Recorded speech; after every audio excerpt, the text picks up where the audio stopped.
Aya basi, barabara kabisa. Hizi ni habari za kuaminika za Msituni FM, na habari zinazotujia kwa sasa ni kwamba Rasta Sedung Ethekon, mwenyekiti wa chama cha IEBC Rasta Sedung Ethekon, amtangaza Stephen Kalonzo Musyoka kama mshindi wa urais wa mwaka 2027. Kalonzo Musyoka ameshinda kwa kupata kura milioni 8, huku akifuatwa na mshindani wake wa karibu ambaye ni rais wa sasa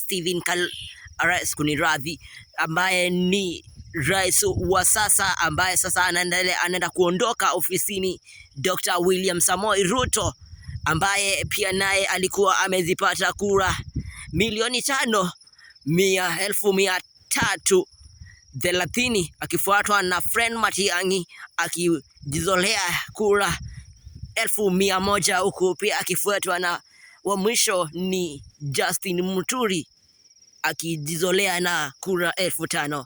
Hizi ni habari ambazo tunaendelea kuzipata kwa sasa. Tukifika saa 17 tutakupasha hizi habari. Jameni, endelea kusikiliza Msituni FM, habari za kuaminika zaidi kote nchini. Jina langu ni Joseph Kawembe.